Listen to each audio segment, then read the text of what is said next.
This is the Teac EU-51ST. It's a 51cm curved CRT television from Teac with a SCART in the back. Right now I've got a Sega Saturn running in NTSC via composite video. NTSC playback's no problem on the television. We've got it hooked in on the front. Looking at the front, power button, volume up, down, program up, down, menu, and top text. Teletext incorporated inside the television. Hard to date this particular model. Being in a black shell I would have guessed late 90s, but it also comes in a silver shell, which suggests it may be a 2000s model that's available in several colours. Funnily enough, I've got two of these here right now, so I can just swing around to go and have a look on the back. There's our label, Teac. This has been repaired before, a repairer's label.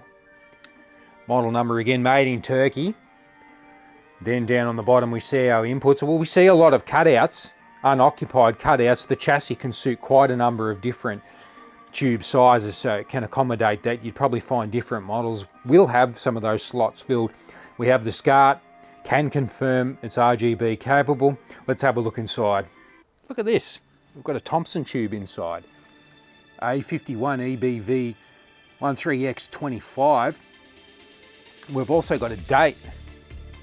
1st of the 12th 2000, so that's about right. That's about right with the silver version.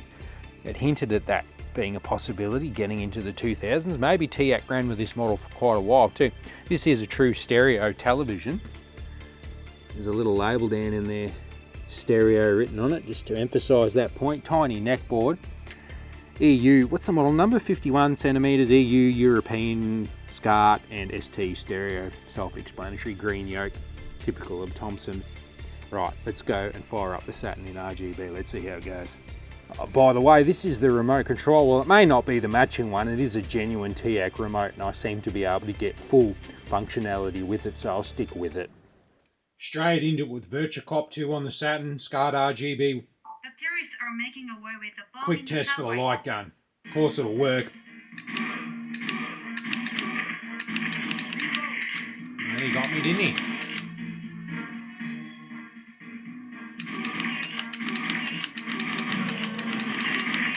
Shit, they come thick and fast like this, don't they, in the hard mode?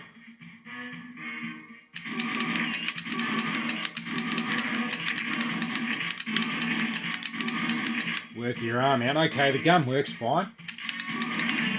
When I first saw this game, Princess Crown, I saw the demo here, I thought, God, look at the size of the sprites and the animations in the sprites. I thought it was a walk-along beat-em-up. I thought this is going to be the best game ever. It's not a bad game, but it's not a walk-along beat-em-up. When the menu system, the OSD, comes on screen, it tends to dim the picture a little bit and then place the OSD in a box that's transparent menu, so you can see through the OSD a little bit, so that's fine, nothing wrong with that.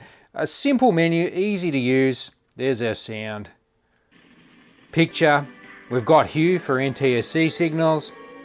Colour can't be changed in RGB, that's common across most RGB monitors, televisions, although Sony is an exception in their televisions.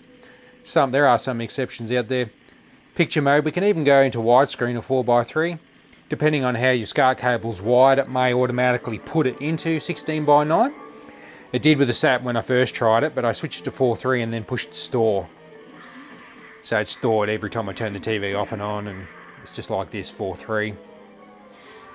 Getting into the service menu is a little bit tricky in this case where I've got the Saturn on in the SCART socket. If I press the blue button on the remote, the teletext button, menu, 4725, nothing happens. There's no service menu access, even though that's the correct way to get into it. What I need to do is turn the Saturn off. Even if I try it here, we'll see with the Saturn off. Blue buttons, 4725, still nothing. Switch over to television.